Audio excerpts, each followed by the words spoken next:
There's a statistic you've probably heard. 70% of lottery winners end up broke. It gets repeated constantly, attributed to a respected financial education organization, cited in articles, videos, even textbooks. Here's what almost nobody mentions. That organization has publicly stated the number isn't theirs, was never based on their research, and can't actually be traced to any real study. It appears to have originated from an offhand comment at a discussion panel decades ago, and then simply never stopped spreading. So does that mean lottery winners are actually fine? No. The real verifiable research is still genuinely alarming, just less dramatic than the myth.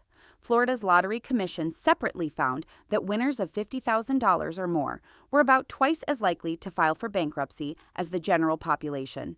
In a separate estimate, the financial planning industry puts the number of lottery winners who eventually declare bankruptcy at roughly 1 in 3.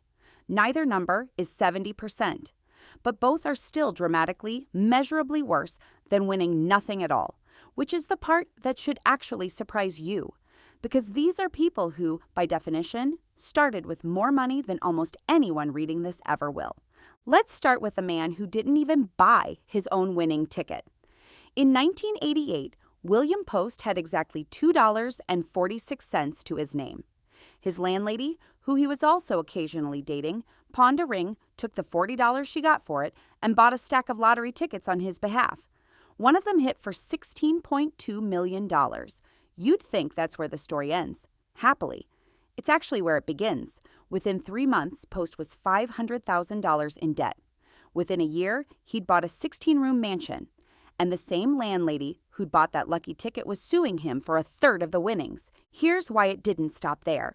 The lawsuit alone reportedly cost him over $100,000 in legal fees in a single year. Money spent purely defending the fortune rather than building anything with it. Once the mansion was purchased, it came with its own gravity, renovation costs, upkeep, property taxes scaled to a home far larger than anything he'd budgeted for as a line item. And because the money had arrived as annual installments rather than one lump sum, each year's payment became its own smaller version of the same problem, a fresh windfall arriving into a life that had never developed the structure to handle the first one. He eventually filed for bankruptcy, sold the mansion at a steep loss, and when he auctioned off his remaining future payments for a second, smaller lump sum, the exact same pattern played out again. Fast spending, no structure, gone within about a year. By the time he passed away in 2006, he was roughly $1 million in debt, having gone through the cycle twice with the same fortune. Now here's a completely different story. Same underlying pattern repeating for a different reason. On Christmas morning, 2002, Jack Whitaker discovered he'd won $315 million, the largest single lottery ticket in U.S. history at the time. Whitaker wasn't reckless with money in the way you might expect. He was already a successful businessman before he won. He took his lump sum, about $113 million after taxes, and immediately started giving it away. Churches, strangers, family, over $50 million in cash, homes, and vehicles within a few years. Here's the specific mechanism behind why the generosity never stopped on its own. Once word spreads that someone has that much money, requests don't arrive as a manageable handful, they arrive constantly from people he knew and people he'd never met, and each individual request, evaluated on its own, often seemed reasonable to say yes to.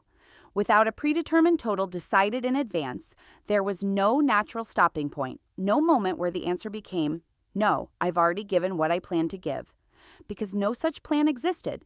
On top of that, visibly having large amounts of cash made him a repeated target. Several $100,000 was stolen from him across multiple separate incidents over the following years.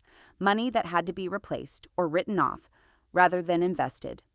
Lawsuits piled up, his marriage ended, and he endured a string of personal tragedies that followed him for years. By the time he passed away in 2020, he was reported to be broke again. The fortune completely gone, not through any single bad decision, but through years of open-ended generosity with no ceiling and no defense against being targeted. And then there's Evelyn Adams, whose story starts with odds so unlikely they're almost hard to believe.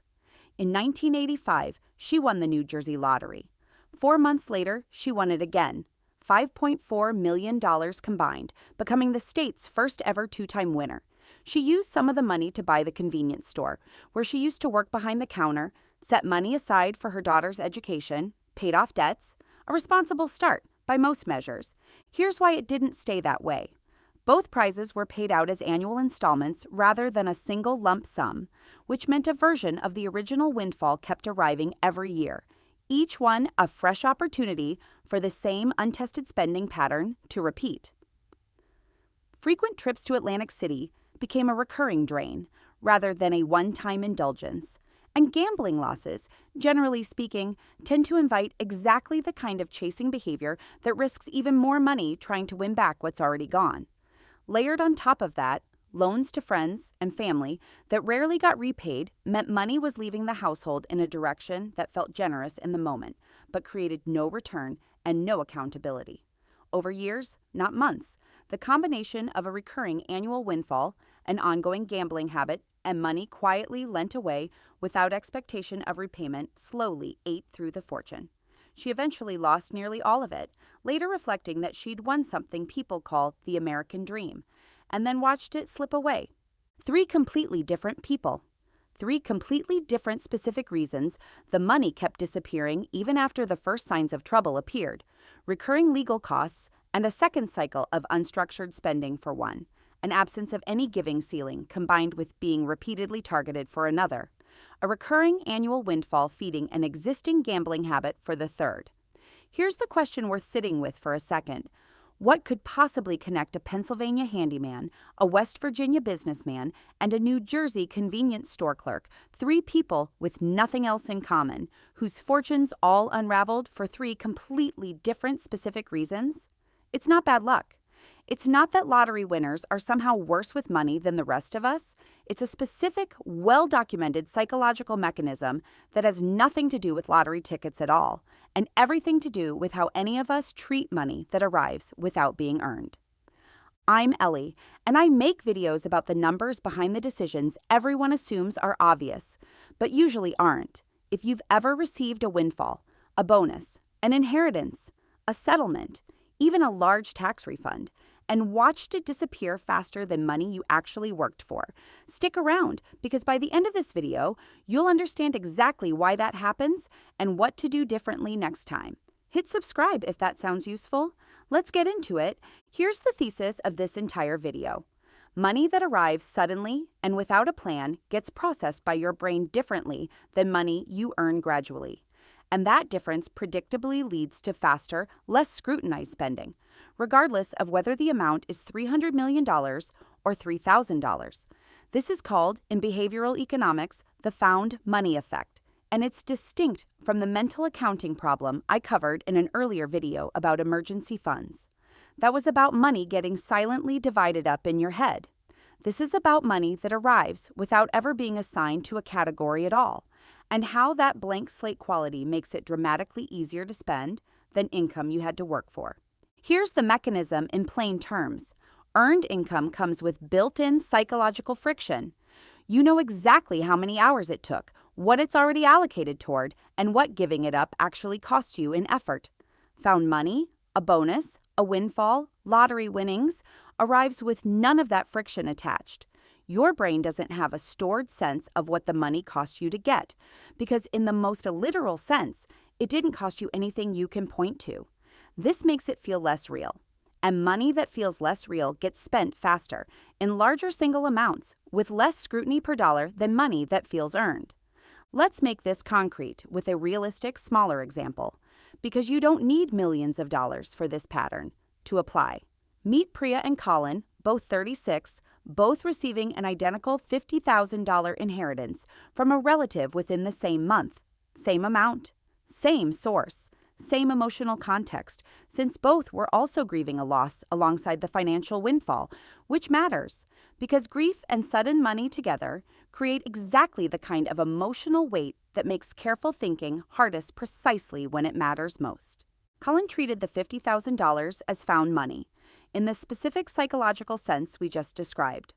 Within the first month, he put a $12,000 down payment on a truck he'd been wanting, reasoning that he'd never had this kind of opportunity before, and his relative would have wanted him to enjoy some of it.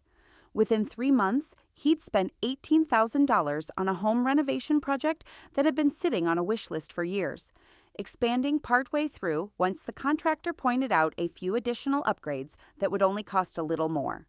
By month 6, gifts and generosity to family and friends, covering a sibling's car repair, contributing heavily to a nephew's wedding, funding a group vacation, had absorbed another $11,000, none of it planned in advance, each decision feeling appropriate and generous in the moment. The remaining $9,000 dissolved into a general sense of having more room in his budget, slightly nicer everyday choices that never felt like a single decision. 12 months after receiving the money, essentially all $50,000 was gone, and Colin couldn't point to a specific plan he'd executed, only a series of individually reasonable choices that had each felt justified at the time. Priya did something different in the first week. She moved the entire $50,000 into a separate account, untouched, and gave herself 30 days before making any decision larger than $200 from it. A deliberate waiting period specifically designed to let the emotional weight of the windfall settle before any major choice got made. During that waiting period, she wrote out a specific allocation, not from a place of restriction, but from deciding in advance what she actually wanted the money to represent. $20,000 went toward a taxable investment account. $15,000 went toward paying down a car loan carrying a 7% interest rate, eliminating that payment entirely. $10,000 became a genuinely separate travel and gift fund, meant to be spent, but spent on purpose, rather than by drift. The remaining $5,000 stayed as a small additional buffer.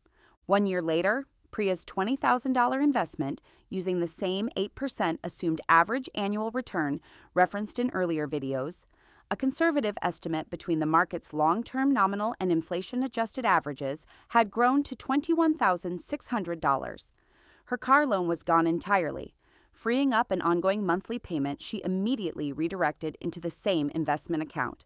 The same redirection principle from the video on paying off debt. Her travel and gift fund had been spent, deliberately and without guilt, because it had been assigned that exact purpose from the start. Colin, over the same year, had nothing distinct to point to beyond a truck payment, a renovated kitchen, and a collection of generous gestures that had each felt right individually. Here's the part that explains why this happens so consistently across such wildly different dollar amounts, from Colin's $50,000 to Jack Whitaker's $315 million. The size of the windfall doesn't create the friction that protects earned income. Only a deliberate structure does.